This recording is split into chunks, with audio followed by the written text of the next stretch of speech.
Hello everyone. DK tutorial of mathematics में आपका बहुत बहुत स्वागत है। हम लोग एमपीपीएससी पार्ट ए अर्थात एमपी जीके कर रहे हैं। ठीक है, और इस एमपी जीके में पार्ट ए में हम लोग क्या स्टार्ट किए हैं, यूनिट नंबर 4 मध्य प्रदेश की जनजातियां। ठीक है, मध्य प्रदेश की जनजातियां में इसमें हम लोग पढ़ रहे हैं जनजातियों का सामान्य परिचय। तो फर्स्ट पार्ट में हम लोग किए थे जनजातियों का समान परिचय। सेकेंड पार्ट में इसी को कंटिन्यू करते हैं समान परिचय का। ठीक है, थोड़ा सा और करेंगे इसमें। ठीक है, चलो करते हैं, स्टार्ट करते हैं इस वीडियो को। तो देखो, एसटी मतलब अनुसूचित जनजाति। तो अनुसूचित जनजाति के बारे में अगर बात करें तो मध्य प्रदेश में सर्वाधिक एसटी जनसंख्या मतलब सर्वाधिक अनुसूचित जनजातियों की जनसंख्या मतलब आदिवासियों की जनसंख्या वाला जो जिला है वो कौन है, धार। मतलब जो एसटी हैं, अनुसूचित जनजाति हैं, वो सबसे ज्यादा किस जिले में पाए जाते हैं मध्य प्रदेश में, तो धार जिले में। तो जनसंख्या सबसे ज्यादा अनुसूचित जनजाति कहाँ पे है, तो धार जिले में। ठीक है, धार जिले याद रखना कि मध्य प्रदेश में धार जिले में अनुसूचित जनजाति सबसे ज्यादा पाए जाते हैं। ठीक है, याद रहेगा। तो मध्य प्रदेश में धार जिले में सर्वाधिक जनजाति पाए जाते हैं। मध्य प्रदेश के धार जिले मतलब मध्य प्रदेश के धार जिले में सर्वाधिक जनजाति पाए जाते हैं। अब मतलब इस जिले में, धार जिले में लगभग सभी प्रकार के जनजाति पाए जाते हैं। इसीलिए बोल रहा हूँ कि यहाँ पे जो जनजातियां हैं बहुत सर्वाधिक है, लगभग सभी प्रकार की जनजातियां आपको धार जिले में मिल जाएंगी। ठीक है, बट अगर हम बात करें झाबुआ जिला, हमने बात किया था ना, पहले बोला था कि जो झाबुआ जिला है उसमें जो भील बिलाला जनजाति होते हैं वो बहुत ज्यादा होते हैं। मतलब झाबुआ जिले में सबसे ज्यादा कौन जनजाति पाए जाते हैं, भील बिलाला। लेकिन अगर बात करें कि जनजातियां कहाँ सबसे ज्यादा पाई जाती हैं, तो धार जिले में। धार जिले में सबसे ज्यादा ज्यादा जनजाति होती है, लेकिन झाबुआ में भील की जो जनजाति है इनकी सबसे ज्यादा है। ठीक है, तो भील जनजाति जो है मतलब भील बिलाला जनजाति जो है ये सबसे ज्यादा कहाँ पाए जाते हैं, झाबुआ में। लेकिन सभी अगर जनजातियों की बात करें तो सबसे ज्यादा जनजाति कहाँ पाए जाते हैं, धार जिले में। तो धार जिले में सबसे ज्यादा जनजाति कितना होते हैं, 12,22,000 इतने जनजाति जो है वो धार जिले में है। और बट झाबुआ में 9 लाख ही मात्र जनजाति हैं। ठीक है, तो झाबुआ में 9 लाख एसटी हैं और धार में 12,22,000 है। तो कहाँ सबसे ज्यादा हुए, धार जिले में। तो धार जिले में सबसे ज्यादा जनजाति पाए जाते हैं, लगभग सभी जनजाति पाए जाते हैं। ठीक है, तो धार जिले में लगभग 22,814 आदिवासी जनजाति यहाँ पाए जाते हैं। बट झाबुआ जिले में जो भील जनजाति है ये सबसे ज्यादा पाया जाता है, लगभग कितना, 9 लाख। ठीक है, तो आगे बढ़ते हैं। देखो, मध्य प्रदेश में सर्वाधिक, अगर मध्य प्रदेश में बात करें सबसे ज्यादा एसटी जनसंख्या वाला जो जिला है वो कौन है, धार है। मतलब धार जिले में सबसे ज्यादा एसटी आदिवासी की जनसंख्या होती है। ठीक है, तो अगर पूछा जाए आपसे कि मध्य प्रदेश में कौन सा ऐसा जिला है जहाँ पे आदिवासी सबसे ज्यादा पाए जाते हैं, मतलब जनजातियां सबसे ज्यादा पाई जाती है, तो आप क्या लगाओगे, धार जिला। तो मध्य प्रदेश में, और अगर अगर आगे आपसे पूछे कि मध्य प्रदेश में ऐसा कौन सा जिला है जो सबसे कम जनसंख्या वाला जनजाति है, मतलब ऐसी कौन सी जिला है जहाँ पे सबसे कम जनजाति पाए जाते हैं, सबसे कम आदिवासी पाए जाते हैं। तो मध्य प्रदेश में न्यूनतम एसटी जनसंख्या वाला जिला भिंड है। तो सबसे कम कहाँ पाए जाते हैं, भिंड में। सबसे ज्यादा कहाँ पाए जाते हैं, धार में। बट अगर आपसे पूछा जाए कि परसेंटेज के मामले में, ठीक है, ये परसेंटेज के मामले में नहीं है। ठीक है, अगर परसेंटेज के मामले में बात किया जाए कि मध्य प्रदेश में सर्वाधिक एसटी जनसंख्या प्रतिशत वाला जिला, तो अलीराजपुर है। मतलब अलीराजपुर में 89% जितना जनसंख्या है, उस जनसंख्या का 89% क्या है, वहां पे जनजाति, अनुसूचित जनजाति। ठीक है, मतलब जनजाति। तो मध्य प्रदेश के अलीराजपुर जिले में जितनी जनसंख्या है उसका 89% वहां पे मात्र क्या है, एसटी है। तो सबसे ज्यादा एसटी जनसंख्या वाला, सबसे ज्यादा एसटी जनसंख्या प्रतिशत वाला जनसंख्या कौन है, तो अलीराजपुर। तो प्रतिशत के मामले में अलीराजपुर सबसे टॉप पे है। ठीक है, और प्रदेश में अगर हम आपसे पूछे न्यूनतम परसेंटेज वाला, सबसे कम परसेंटेज वाला कौन सा जिला है जहाँ पे जनजातियों की जनसंख्या कम है, तो भिंड है। तो भिंड में सबसे कम प्रतिशत वाला क्या है, सबसे कम प्रतिशत जनजाति वाला क्या है, जिला है। और अलीराजपुर जो है सबसे ज्यादा प्रतिशत वाला जिला है। ठीक है, तो सबसे कम प्रतिशत जनजाति कहाँ पाए जाते हैं, भिंड में। मात्र पूरे जनसंख्या का 0.4% ही मात्र इसमें क्या है, एसटी है। ठीक है, अब 0.4% भिंड में 0.4% क्या है, एसटी है। पूरी जनसंख्या का, भिंड में जितनी जनसंख्या है उसका 0.4 मात्र क्या है, एसटी है। अब ये सारे जो एसटी है ना, ये सारे एसटी कहाँ रहते हैं, शहर में ही रहते हैं। ठीक है, तो प्रदेश में सर्वाधिक शहरी एसटी जनसंख्या वाला जिला कौन है, भिंड है। भिंड में जितने भी एसटी हैं वो सारे क्या हैं, शहरी ही हैं। ठीक है, शहर में ही रहते हैं। तो अगर आपसे पूछा जाए कि सर्वाधिक शहरी एसटी जनसंख्या वाला कौन सा जिला है, तो भिंड है। और अगर प्रदेश में सर्वाधिक ग्रामीण एसटी जनसंख्या वाला जिला पूछे तो आपको क्या लगाना है, डिंडोरी। तो डिंडोरी ऐसा जिला है जहाँ पे जितने जो भी एसटी एसटी जनसंख्या होती है, जो भी एसटी हैं वहाँ पे, वो सारे कहाँ रहते हैं, ग्रामीण में रहते हैं। ठीक है, वहाँ जो भी जनजाति हैं, आदिवासी जो भी हैं, वो सारे कहाँ हैं, ग्रामीण। तो प्रदेश में सर्वाधिक ग्रामीण एसटी जनसंख्या वाला जिला कौन है, डिंडोरी है। और सर्वाधिक शहरी एसटी जनसंख्या वाला जिला कौन है, भिंड है।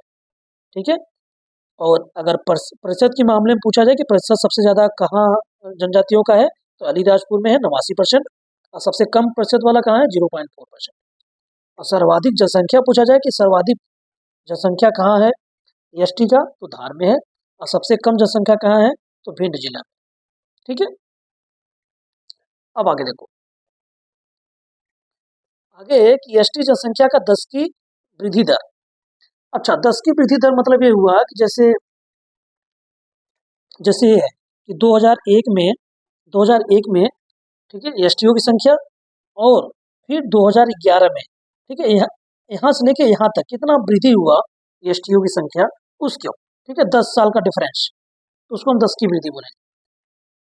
तो एसटी जनसंख्या की 10 की वृद्धि दर, तो सर्वाधिक कहाँ, छतरपुर में, और न्यूनतम कहाँ, मंदसौर में।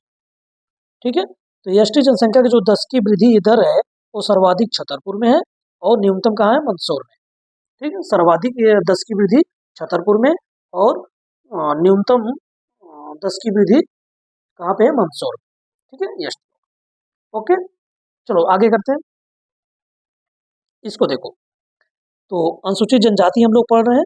अनुसूचित जनजाति में पहला अगर बात करें, मध्य प्रदेश में अनुसूचित जनजाति की कुल साक्षरता दर 50.6% है।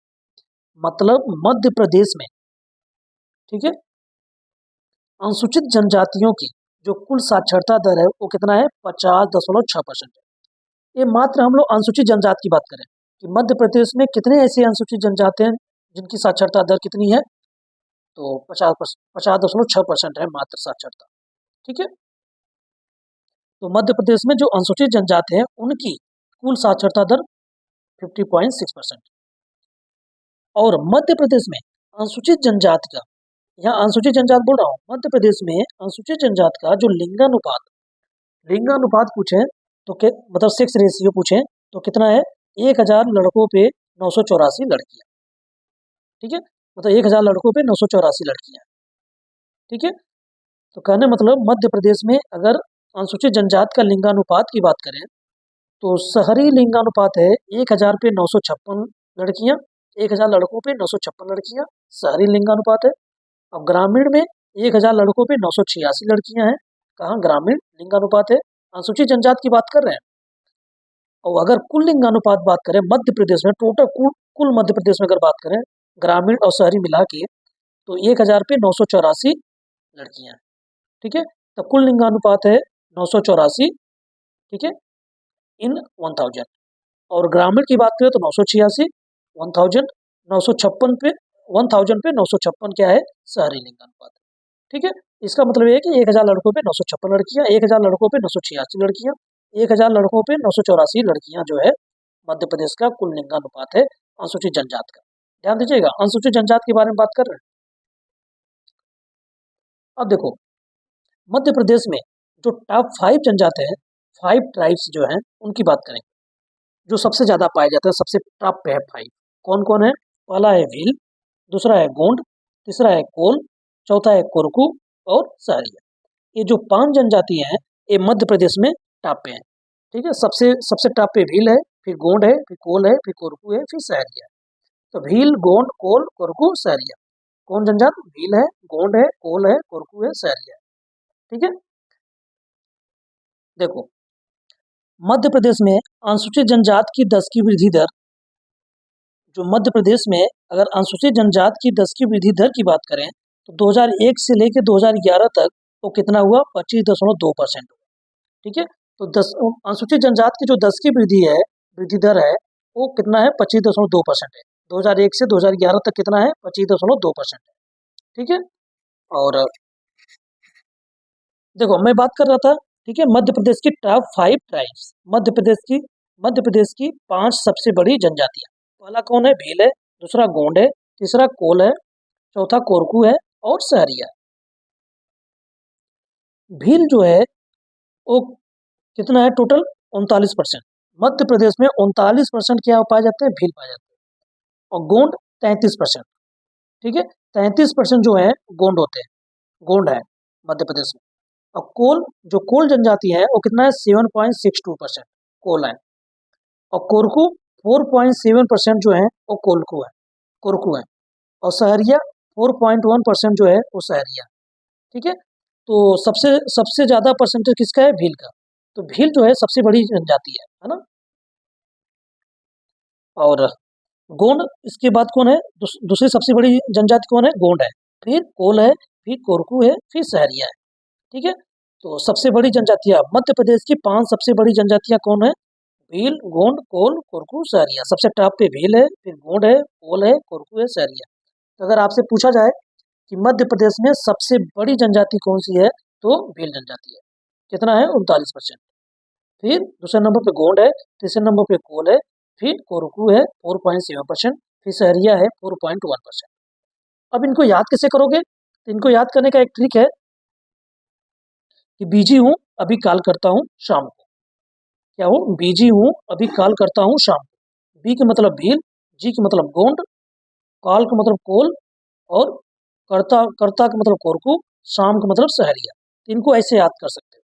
बी के मतलब भील, जी के मतलब गोंड, काल का मतलब कोल, करता का मतलब कोरकू, शाम का मतलब सहरिया। ठीक है, सहरिया। ठीक है, चलो आगे करते हैं।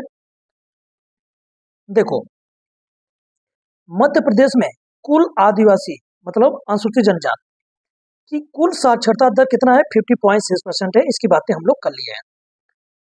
मध्य प्रदेश में आदिवासी, अगर मध्य प्रदेश में आदिवासी पुरुष की बात करें और आदिवासी महिला की बात करें तो देखो कुल आदिवासी चाहे महिला चाहे पुरुष दोनों मिला करके अगर हम साक्षरता की दर की बात करें तो 50.6% है। ठीक है, तो मध्य प्रदेश में कुल आदिवासी, कुल अनुसूचित जनजाति जो है उनकी साक्षरता दर कितना है? 50.6% है।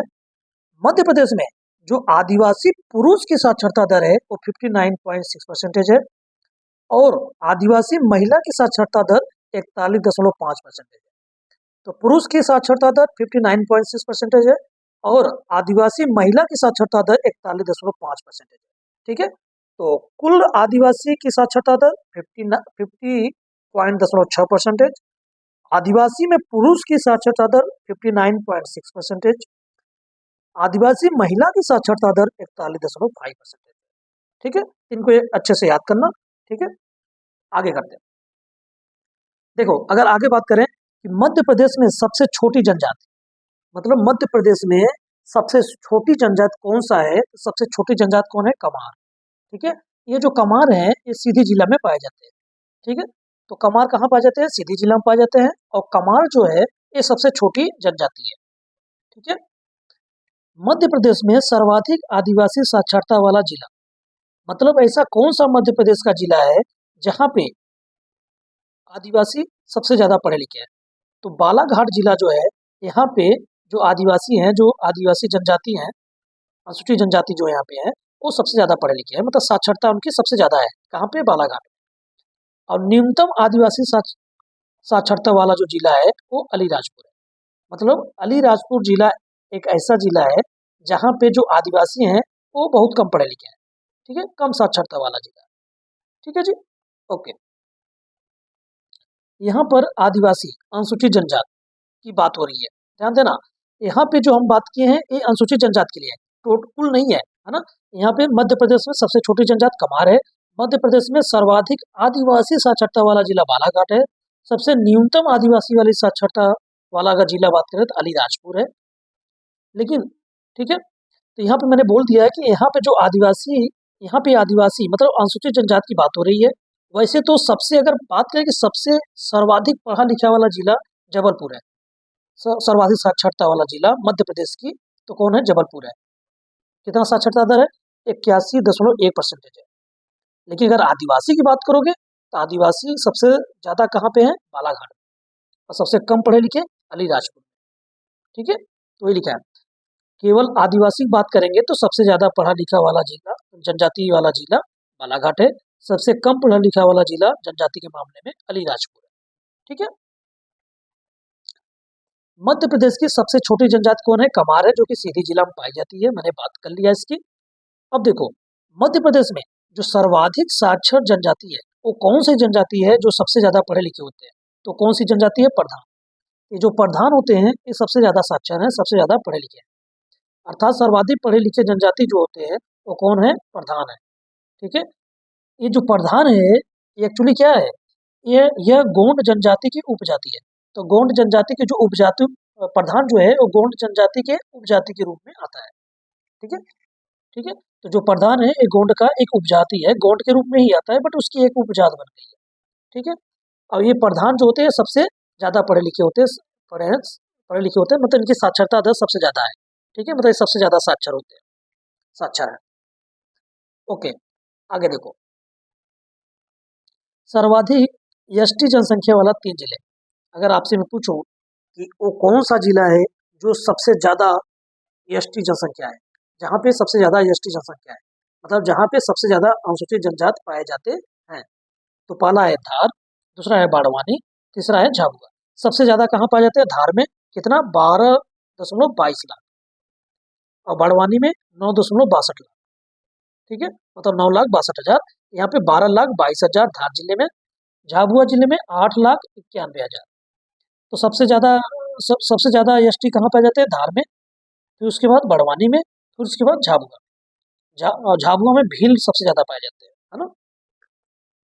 बट सबसे ज्यादा अगर जनसंख्या मतलब एसटी की बात करें, सबसे ज्यादा अनुसूचित जनजाति मतलब सबसे ज्यादा जनजाति कहाँ पाए जाते हैं, तो धार जिले में, दूसरे बड़वानी में, फिर तीसरे झाबुआ, ठीक है। अगर न्यूनतम की बात करें कि वो कौन से जिला है जहाँ पे न्यूनतम एसटी जनसंख्या वाले हैं, मतलब जहाँ पे जनजाति जो है कम पाए जाते हैं, सबसे कम पाए जाते हैं, तो सबसे कम कहाँ पाए जाते हैं, भिंड में, फिर दतिया में, फिर मुरैना। भिंड में जो एसटी की संख्या है वो 6,000 है, 6,000 है, दतिया में 15,000 है, मुरैना में 17,000 है, ठीक है। देखो अगर सर्वाधिक एसटी जनसंख्या परसेंटेज के मामले में बात करें कि किस जिले में प्रतिशत के मामले में एसटी जनसंख्या सबसे ज्यादा होती है, तो अलीराजपुर में सबसे ज्यादा प्रतिशत के रूप में जनजातीय जनसंख्या पाई जाती है। 89% जनजाति जो होते हैं वो अलीराजपुर में, मतलब अलीराजपुर में जितनी जनसंख्या है उसका 89% मात्र एसटी है, मात्र जनजाति है, अनुसूचित जनजाति है, ठीक है। दूसरे नंबर पे झाबुआ, झाबुआ में जितनी जनसंख्या है उसका 87% वहाँ पे अनुसूचित जनजाति है। और बड़वानी में जितनी जनसंख्या है उसका 69%, 69.4% मात्र क्या है, अनुसूचित जनजाति है। बट अगर देखो एक है परसेंटेज के मामले में, ठीक है, और एक है कुल जनसंख्या, मतलब सबसे ज्यादा जनसंख्या, सबसे कम जनसंख्या। तो अगर परसेंटेज के मामले में बात करेंगे तो सबसे ज्यादा अलीराजपुर है, अलीराजपुर है। और अगर परसेंटेज के मामले में नहीं बात करेंगे, बोलेंगे सबसे ज्यादा कहाँ एसटी पाए जाते हैं, अनुसूचित जनजाति कहाँ पाए जाते हैं, तो धार जिला है, ठीक है। बट परसेंटेज के मामले में मतलब कुल जनसंख्या का कितना सबसे ज्यादा परसेंटेज कहाँ है अनुसूचित जनजाति का, तो अलीराजपुर। सबसे ज्यादा जनसंख्या कहाँ पाई जाती है, तो धार जिले में, ठीक है। ओके, तो परसेंटेज के मामले में तीन सबसे ज़्यादा जनसंख्या वाला, सबसे ज़्यादा प्रतिशत जनसंख्या वाला जनजाति कौन है? अलीराजपुर है। और कौन है? इसके बाद झाबुआ है, झाबुआ है, फिर बड़वानी है, बड़वानी। ठीक है। और अगर परसेंटेज के मामले में बात न करें, बोलें कि सबसे ज़्यादा जनजाति वाले, सर्वाधिक जनजाति जनसंख्या वाले तीन जिलों का नाम बताएं, तो पहला होगा धार, फिर उसके बाद क्या आएगा? बड़वानी, फिर इसके बाद क्या आएगा? झाबुआ। ठीक है, झाबुआ। अब इसी प्रकार से न्यूनतम की बात करें कि न्यूनतम परसेंटेज के मामले में कहाँ जनजाति पाए जाते हैं, तो सबसे न्यूनतम कहाँ पाए जाते हैं? तो सबसे न्यूनतम पाए जाते हैं भिंड में, कितना? 0.4%, फिर मुरैना में 0.9%, फिर दतिया में 1.9%। तो सबसे कम प्रतिशत वाले जो एसटी जनसंख्या वाला जिला है कौन है? भिंड है। उसके बाद मुरैना है, फिर दतिया है। और अगर सबसे न्यूनतम की बात करें कि सबसे न्यूनतम एसटी कहाँ पाए जाते हैं, तो भिंड में, दतिया में, मुरैना में। ठीक है, तो भिंड, मुरैना, दतिया सबसे कम जनसंख्या वाले अनुसूचित जनजाति है, और प्रतिशत के मामले में भी यही तीनों है। ठीक है, और एसटी में अलीराजपुर सबसे परसेंटेज के मामले में ज़्यादा है। और परसेंटेज के मामले में न पूछे तो यहाँ पे क्या आ जाएगा? धार, झाबुआ, बड़वानी। ठीक है, तो ये रहा, इस लेक्चर में यहीं तक करते हैं। Okay, thank you.